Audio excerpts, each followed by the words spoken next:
Bom, agora nós vamos para a outra disciplina, que é a História da Igreja Perseguida, tudo bem? História da Igreja Perseguida, e eu vou falar sobre Irineu de Lyon, tudo bem? Para falar sobre Irineu de Lyon, eu tenho aqui esse livro, Documentos da Igreja Cristã, tá bem? Documentos da Igreja Cristã, do Bettenson. Eu também tenho aqui a enciclopédia de Bíblia, Teologia e Filosofia, Russell Norm Champlin. E também eu tenho aqui Pensamento Cristão, tá bem? Do Tony Lane, é o nome do autor.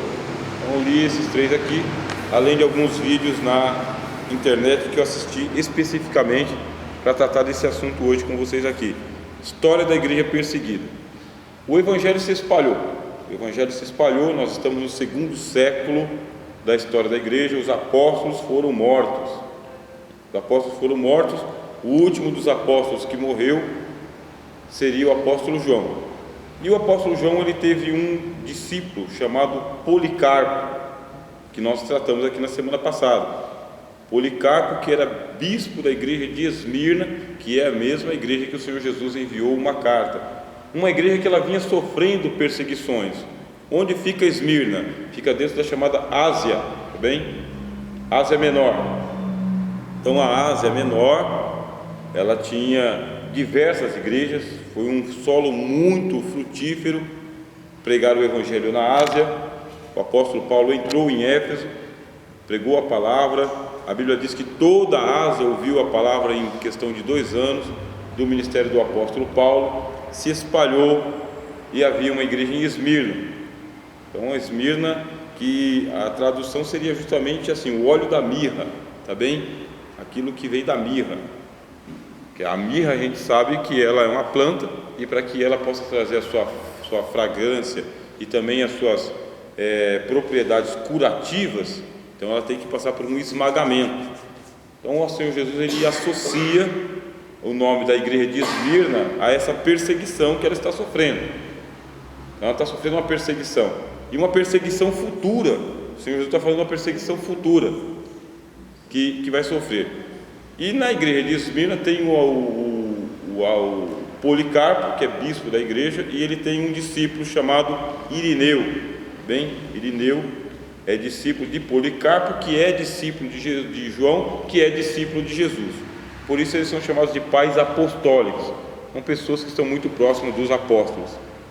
E esse Irineu, ele tinha um bispo, tá bem? Que é o bispo Potino.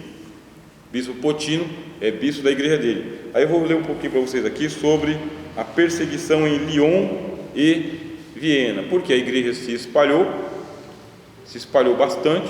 Esse Irineu, depois ele vai se tornar o bispo de Lyon. Lyon fica na chamada, hoje, atualmente chama-se França, é a França. Naquele tempo era a região da Gália, tá? Da Gália. A igreja chegou na Gália. Inicialmente eles eram bárbaros, tá? Quando o apóstolo Paulo fala, em Cristo não tem bárbaro, não tem intelectual, não tem cita, né? Em Cristo são tudo em todos.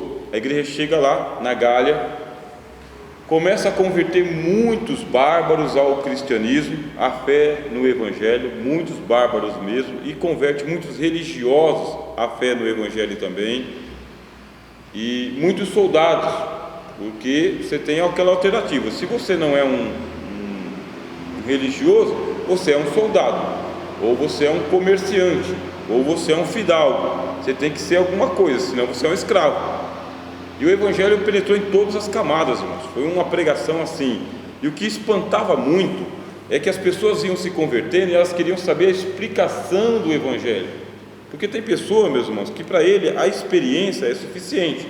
Aceitei Jesus, fui batizado com o Espírito Santo, tenho dom e para mim está suficiente. Mas tem pessoas que querem a explicação da fé. O que é o Evangelho? Qual que é a origem dele? Qual que é o verdadeiro e qual que é o falso? Para onde que isso vai me levar? O que vai dar isso aqui? Tem gente que tem explicações.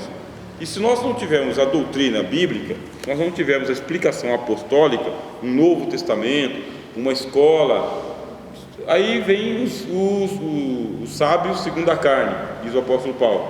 Sábios segundo a carne, o camarada inventa um evangelho, ele inventa uma explicação, e nós precisamos ter essa linha da tradição apostólica. O que Paulo ensinou, o que João ensinou, o que Pedro ensinou, o que os evangelhos falam realmente?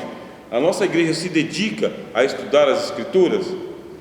Ou a gente vai por revelações e profecias e visões e êxtase? O que a gente é? Então aí o que a gente é, surgiram os chamados gnósticos, tá? Gnósticos são esses cristãos também que vieram das várias religiões, mas não aceitaram a tradição apostólica. Esses são os gnósticos. Eles tinham a sua própria revelação, seu próprio jeito de entender o evangelho, do jeito deles. Aí eles diziam: as nossas doutrinas são secretas, o nosso Jesus apareceu para nós tivemos uma experiência com Jesus. Aí eles vão fazer um sincretismo religioso. O que é sincretismo? É a mistura das religiões, isso é sincretismo. Então os gnósticos, eles faziam o casamento de Cristo com algumas noções muito longe da pregação dos apóstolos, muito longe, sabe, um Cristo esotérico. O que é um Cristo esotérico? É um Cristo secreto. Então a gente tem que tomar cuidado com os ensinos secretos sobre Jesus. Pode falar claramente: não tem ensino secreto de Jesus, irmãos, não tem ensino secreto. O que nós temos? Nós temos o ensino do Evangelho, tá bom? O ensino do Evangelho não é esotérico, está aqui em bom português, é só ler. Eu, quando comecei a ler o Evangelho, quando eu tinha por volta dos 14 anos de idade. Na verdade, com 12 anos eu ganhei uma Bíblia, mas eu não sabia muito ler. Eu comecei a ler o Evangelho com 12 anos, então não é secreto. Aí com 14 eu continuei lendo o Evangelho, com 18 eu me converti. Então demorou uma temporada até que eu falasse: eu tenho que conhecer o Jesus da Bíblia. Demorou, mas está na Bíblia, em bom português, em todas as versões que vocês quiserem. Tem escola de líderes, algumas igrejas têm escola bíblica dominical, tem seminário, está espalhado. Não é um Jesus esotérico, não precisa ir atrás de um Jesus secreto. Quando eu me converti, tinha o mito do monte. Se você subisse no monte em pecado, você descia de cadeira de roda. Porque o monte era mais santo do que a igreja. Um mito do monte, que tinha matinho pegando fogo, que todo mundo via, e que você pegava o bastão e pegava fogo, se tocava na pessoa e tinha profecia, revelação. Um mito do monte. Aí eu fiquei muito fanático do mito do monte, com muito medo. Então você se santificava mais para ir para o monte do que para ir para a Santa Ceia. Santificava bastante. E tinha um medo. Aí o pessoal falava: o irmão subiu e morreu lá no monte, porque estava em pecado. Um monte de coisa. As pessoas passaram lá 3 dias com Jesus lá e ninguém morreu. Jesus estava lá no monte das bem-aventuranças, pregou: bem-aventurados os pobres, bem-aventurados os mansos, bem-aventurados os que choram. Ninguém morreu. E quando estava o pessoal com fome, ele falou: não vamos para casa não, vamos fazer um milagre aqui para todo mundo ir para casa saciado. Mas no monte dos crentes evangélicos do Brasil, você sobe e você morre. Mentira, irmão, é mentira. É mentira. Isso é fanatismo, é loucura, é lenda, é mito, não é verdade. Se morreu é porque estava com um problema de infarto, sabe? Ficou tempo demais lá sem comer e sem beber, Foi por isso. Não, sai das lendas, O apóstolo Paulo fala: é muita lenda, sabe? Muita lenda, então escapa das lendas. No caso aqui, o tempo de Irineu está acontecendo a mesma coisa. Os gnósticos estão contando lendas de Jesus, um monte de lendas. E tem esse pessoal que vem para a igreja e quer mais do que lendas, quer explicação. É o caso de Irineu, é o caso de Policarpo, é o caso de Inácio, é o caso de Justino, é o caso aqui de Agostinho, sabe? Orígenes. São todos esse pessoal que falou: vamos fazer teologia, porque a gente não é dono da teologia, a gente não é dono da doutrina. Tem coisa que os profetas ensinaram e os apóstolos. A gente tem Bíblia. Se tem Bíblia, tem que estudar. A Bíblia é um livro para ser estudado. Acaba com a loucura que o líder disse que não é para ler Bíblia, não, que isso é mentira. Quem vai afastar o povo da Bíblia e do conhecimento é o próprio diabo. O diabo afasta. Agora Deus vai aproximar. Agora a gente não pode ler a Bíblia como um livro científico, é um livro de fé. Então vai surgir um homem que nem esse aqui, Irineu, e em que contexto que ele surge? Ele surge no contexto das perseguições, meus irmãos. Perseguições. Perseguição que aquilo que você falar vai ter um jeito para examinar, para ver se o que você está falando tem coerência ou não. Ele vai se tornar bispo da igreja de Lyon. Lyon, que é a atual França, que era na Gália. O evangelho chegou lá. E o evangelho chegou lá em tempos de perseguição. Aqui eu tenho um texto aqui desse livro, tá bem? Esse livro aqui, A Perseguição em Lyon, Epístolas às igrejas galicanas em Eusébio, chamado Eusébio de Cesareia, tá bem? Que escreveu um livro chamado História Eclesiástica. É o primeiro livro de história da igreja que a gente tem, é o livro de Eusébio, que é contemporâneo dessa turma toda aqui. O que aconteceu na história da igreja? Foi isso aqui. Então ele vai transcrever: os servos de Cristo que vivem em Viena e Lyon, essa região da Gália, aos irmãos estabelecidos na Ásia e na Frígia, que possuem a mesma fé e esperança de redenção que nós, paz, graça e glória da parte de Deus Pai e de nosso Senhor Jesus Cristo. Qual que é a saudação certa? Que tem esse problema de saudação, eu tenho que saudar com isso, com aquilo outro. Qual que é a saudação certa? Você vai para os evangelhos, você vai para as cartas dos apóstolos. Como que se sauda? Com a graça e com a paz, irmãos. Cristo disse: chegou numa casa, saudai com a paz. Se houver um filho da paz na casa, fica ali, se não, ela retorna para você. Então você pode saudar com a paz as pessoas. Quem vai receber? Quem tem paz. Quem não tem paz, não recebe, não tem prejuízo nenhum. Aí os apóstolos ainda colocam graça e paz. Graça e paz. Saudou com a graça e a paz? É bíblico também. E paz do Senhor. Como que é a paz do Senhor? É um ajeitamento, tá? É um ajeitamento, quer dizer que você aglutina a paz e o Senhor, com paz do Senhor. Paz de Deus, sim, tem também, paz de Deus. Tem paz, tem graça e paz do Senhor e paz de Deus. Pronto. Só a paz, tá certo? Tá certo. Graça e paz, tá certo? Tá certo. Paz do Senhor, tá certo? Tá certo. Paz de Deus, tá certo? Sim. Graça, paz e misericórdia, tá certo? Tá certo também. Bom dia, tá certo? Tá certo para nós aqui, um bom dia. Tá certo. Boa tarde, tá bem. Tá certo. Você saúda com bom dia, boa tarde, boa noite. Paz do Senhor, graça e paz, sem causar polêmica, meus irmãos. Então, tá certo. Nós não podemos expressar com palavras, nem pessoa alguma poderia descrever a gravidade. Olha só, o texto fala sobre a perseguição.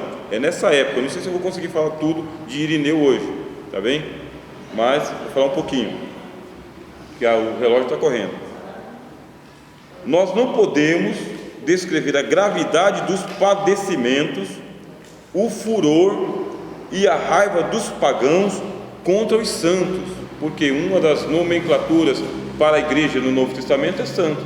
Isso aí, os santos, eles vão tomando conta do vocabulário. Não chama de santos. Aos santos da igreja que estão em Corinto, aos santos da igreja que estão em Éfeso, aos santos da igreja que estão em Tessalonicenses. Então, chamados santos, tem que guardar esse vocabulário das Escrituras. Tem que guardar. Então, no segundo século, eles estão guardando ainda. Quantas e quais coisas sofreram os bem-aventurados mártires? Tem muita gente morrendo, muita gente. O adversário caiu sobre nós com todo o ímpeto e suas forças. O diabo estava na terra, Não somente fomos expulsos das casas. Você imaginou você ter sua casa, você foi lá por herança ou por trabalho, você tem a sua casa, foi expulso da própria casa, das termas e dos foros. Termas é aquele lugar onde o pessoal ia para tomar os seus banhos, banho público, tá bem? As piscinas. É cristão? Não, é expulso, tá? Ou do fórum. Eu tenho que resolver o problema aqui na justiça. Se é cristão, você tem direito. Você é criminoso por ser cristão, tá? Isso está acontecendo assim, de ponta a ponta. Mas inclusive fomos proibidos de aparecer em público. Não é para você vir na rua. Você não tem casa para morar, você não tem fórum para ir, você não tem lugar de lazer, e você não pode aparecer em público. Vai para onde? Para a floresta. É para onde? É para o cemitério, porque você vai ser denunciado em público. Mas a glória de Deus pelejou conosco contra o diabo. Como foi? Venceu os ímpios? Não. Como foi? A glória vem para o coração deles. Em primeiro lugar, sofreram com a maior paciência quantas coisas podia inventar o populacho em perseguição. O povo começou a perseguir os cristãos muito. Zombarias no meio da rua, feridas, qualquer um podia chegar e bater à vontade, rapinas, roubar o que você tem. Foi roubado o quê? Roubaram o meu carro. O que você é? Cristão. Bem feito. Cadê o seu Deus? Protegeu, levou o seu carro, né? Privação de honras fúnebres, não podia fazer o enterro das pessoas com a mesma honraria, sabe? Tinha que pegar, enrolar no pano e colocar na cova, acabou. Não podia fazer o velório, tá bem? Não podia. A gente chama de velório, né? Então não tinha as honras fúnebres. Numa palavra, tá? Tudo quanto só ia imaginar, a ralé excitada pelo furor e a raiva contra seus adversários e inimigos, levados ao fórum pelos magistrados da cidade, interrogados e confessos diante de todo o povo, eram lançados ao cárcere até a chegada do governador. Tinha um julgamento sumário. Então, senhor Fernando, o senhor é cristão?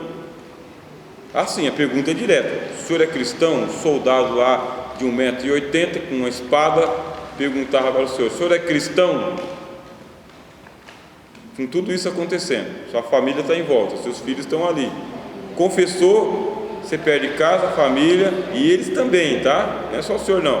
O senhor é cristão? A senhora é cristã? A senhora é cristã? Alguns deles faziam questão. Quando a moça dizia, ou a mulher dizia que é cristã, levava para o canto e estuprava. Tá? Estuprava as irmãs. E cadê Jesus? E cadê Deus? Então, é o que a gente pergunta até hoje, né? Cadê Deus na hora do sofrimento do crente? Pergunta até hoje. Então isso aí está no relato, tá bem? Está no relato. Tinha muito estupro de mulheres, muito mesmo. Não era só jogar na cadeia e jogar para os leões. Era uma desonra, porque o estupro não era permitido no Império Romano, tá bem? Então, se o estuprador fosse denunciado, ele era punido mesmo. Eu não podia estuprar, mas estuprava mesmo assim. Ninguém denunciava, porque quem denunciava morria, tá? Também foram presos alguns dos nossos escravos que eram pagãos, porquanto o governador havia decretado que se nos procurasse a todos. Então tinha alguns irmãos que tinham seus escravos, mas os escravos não eram crentes. Mas já que é servo do crente, então morre também. Então, já que você é amigo dele, você é igual a ele, tá? É nesse contexto que vai aparecer o Irineu de Leão. Eles, temendo os tormentos que vinham padecer os santos, prendeu os escravos, né? É uma maneira de coagirem para eles entregarem aonde que estavam seus senhores, né? E instigada pelos soldados, acusaram-nos de comermos os nossos filhos. Começou a inventar mentira. Quando a perseguição do anticristo chegar no mundo, contra os crentes do mundo inteiro, os que ficarem para a grande tribulação, os que participarem desse tormento, porque vai ter crente no mundo naquele tempo, o Senhor Jesus falou: sereis odiados por todos, vai ser denunciado por todo mundo, e mentira é o que não falta mesmo. O diabo não tem pudores em mentir contra você. Pronto, mente, calunia, difama, vai para a cadeia, se sair, saiu, se não sair, boa sorte. E os que saírem podem dar o azar de ficar na cela e voltar estuprado. Pode acontecer e acontece no mundo todo, né? O crente ser estuprado lá, se não morto. Acusaram ele de ter relações sexuais com as nossas próprias mães e de outras coisas. Quem está escrevendo isso aqui, meus irmãos, é um crente, não é alguém que está inventando uma lenda cristã. Cadê os gnósticos nessas horas? O gnóstico, meus irmãos, é aquela pessoa que ele inventa uma realidade paralela que não existe. A gente tem que tomar cuidado com os testemunhos hiperfantásticos, porque isso aí acaba com a fé dos crentes, acaba.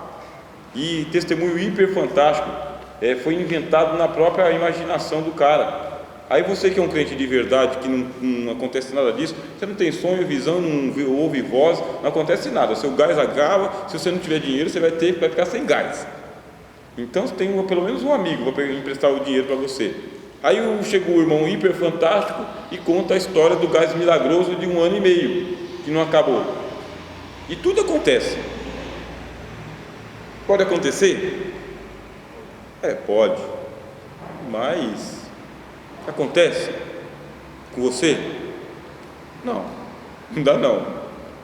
Então, pelo sim e pelo não, faça uma amizade com o pessoal, porque se acabar, você pega o dinheiro emprestado, né? Pode acontecer, né? Mas é só um mês, depois de um mês eles cortam. Tem que pagar. Então tem que tomar cuidado com o testemunho hiper fantástico, sabe?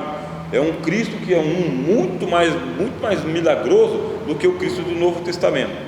Muito esquisito. Então tem um pessoal que inventa um Jesus pra gente aí, um evangelho pra gente, e quer que a gente dê. No final eles pedem oferta, no final eles ganham dinheiro, porque tem alguma coisa ungida no Monte Sinai que faz milagre. Toma cuidado. Já vou dar a palavra, tá bem? Então, deste modo, sofreram os santos mártires tais tormentos que não podem ser expressos em nenhum discurso.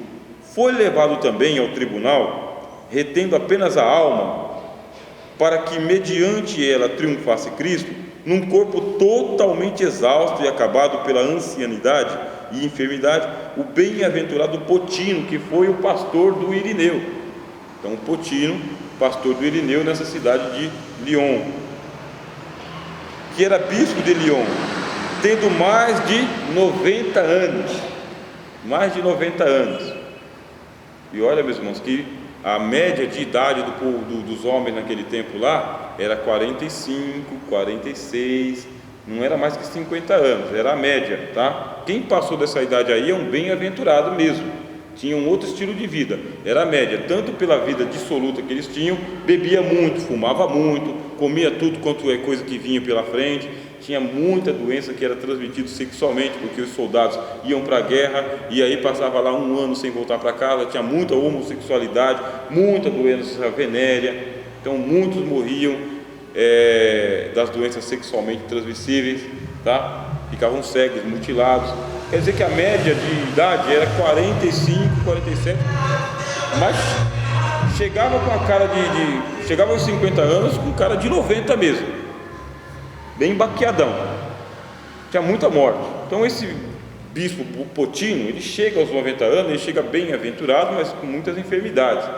Ele não tinha um sistema de vacinação que a gente tem hoje, que se prolonga a vida e com saúde e com qualidade. Esse é o tempo que eles estão vivendo. E era muito arriscado ser pastor nesse tempo, pastor João. Era muito arriscado. Como que acontecia a chegada ao pastorado? Por aclamação. Chegou um tempo que ninguém queria ser pastor. Ninguém queria ser pastor. Por quê? Você vai para a vitrine. Você é um líder cristão, eles vão pegar o líder cristão e vão expor o líder cristão com a casa dele todinha, com a fazenda dele todinha. Vão expor ele como exemplo. Mas Potino, ele é bispo. Ele tem lá o discípulo dele chamado Irineu. E ele é levado ao cárcere com 90 anos, com muita enfermidade. Aí maltrataram esse bispo tanto, de uma só noite, e mataram mais de 40 irmãos de uma vez só, massacraram mais de 40 irmãos só por ser irmão, sem julgamento nem nada, nessa época aqui que é o século II. E o próprio Potino morre também. A igreja de Lyon ficou sem pastor. Quem vai assumir o pastorado dessa igreja? Irineu, que é o discípulo de Policarpo. O homem está com o evangelho afinado, meu Deus. É um homem exegeta, é um homem muito educado, muito letrado, e ele vai combater tudo quanto é lenda e heresia que vocês possam imaginar, e ele vai ser aclamado ou indicado. Ele já era presbítero, ele vai ser indicado. E aí, aceita ou não aceita ser bispo? Aceita ou não aceita? Porque não é igual hoje, né? Eu aceito, eu aceito porque eu vou aparecer na internet, eu vou ter um carro à minha disposição, né? Vou ter água fresca para mim beber, vai cair um dinheiro na minha conta lá constantemente. Não é esse tempo aqui, o bispo de Lyon, não é esse tempo, pastor, não é esse tempo, é o tempo de que você vai perder tudo. Se você aceitar o cargo, você vai perder tudo. Você está preparado para perder tudo, né? Como disse Martinho Lutero, né? Até a vida você vai perder tudo. Aí Irineu, que está convicto do Evangelho, não é para ganhar dinheiro, não é para ficar rico, não é para ostentar, não é para nada disso, é para servir Jesus e chegar no céu. E se chegar pelo martírio, chegar mais rápido. Se não chegar pelo martírio, vai acontecer que nem o bispo de Lyon, porque Jesus pode dar a graça de você viver 90 anos. Tá bom para o senhor, irmão? Então você está sofrendo, você não quer morrer logo? Vai ver logo Jesus, pelo amor de Deus, que eu não aguento mais. Aí Jesus fala: não, eu preciso de você. Por quanto tempo? Até os 90. Mas estou doente, Senhor, enfermo. Mas minha graça te basta. Mas, Senhor, estão matando todos os irmãos à minha volta, por que eu não vou logo? Você vai ficar aí para ver os irmãos morrer. E o que você vai pregar? Vai pregar a palavra. Você vai pegar a Bíblia, vai abrir a Bíblia e vai ensinar os irmãos a suportarem até a morte, igual eu ensinei para o bispo da igreja de Esmirna. E quando os irmãos hiperfantásticos surgirem para contar os testemunhos miraculosos, você vai denunciá-los e dizer que não é verdade, porque não tem como. A gente não pode acreditar em coisas inventadas, tem que acreditar na pureza da palavra. Quem morreu primeiro no Evangelho? O Cristo. Então, se o Cristo morreu primeiro, ele disse: então, se fizeram isso com o galho verde, quando chegar no galho seco, não vai ser diferente, vai acontecer com vocês também. Se chamaram o pai de família de Beuzebu, chamaram Jesus de Beuzebu, vamos chamar o quê? De crentinho, né? Falsa, endemoniado, vou falar também, vamos chamar você de endemoniado também. Agora a gente tem que ler o Evangelho de maneira diferente. Tem que ler o Evangelho, ler todo, pregar o Evangelho, pregar ele todo, pregar os Evangelhos, pregar as epístolas do apóstolo Paulo, porque na hora que a gente tiver que enfrentar os piores problemas da vida, o vale da sombra da morte, não temer mal algum, porque tu estás comigo, tua vara e o teu cajado me encorajam, me consolam. Quer dizer que Deus vai enviar socorro bem presente na hora da angústia. Quem é o socorro bem presente? O Senhor é o socorro bem presente. Então muitas coisas a gente vai padecer, vai sofrer, não querendo. Eu não quero, né? Mas vai sem querer mesmo, tá? Você não quer, mas vai sem querer mesmo.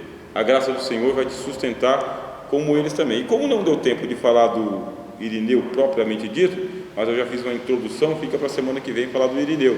Mas os irmãos podem fazer a sua leitura. Mas eu adianto para vocês o seguinte: Irineu assume o pastorado de Lyon, e ele também vai padecer muito, e tem que enfrentar o Império Romano e tem que enfrentar os gnósticos.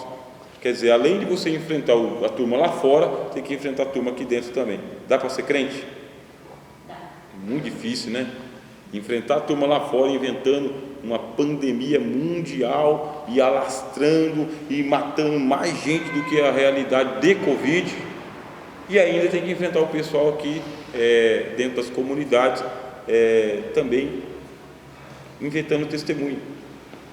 Não dá. Aí tem que agir com a graça e com o Espírito Santo. Clica aí, garotão. Deus abençoe, amados irmãos. Vocês querem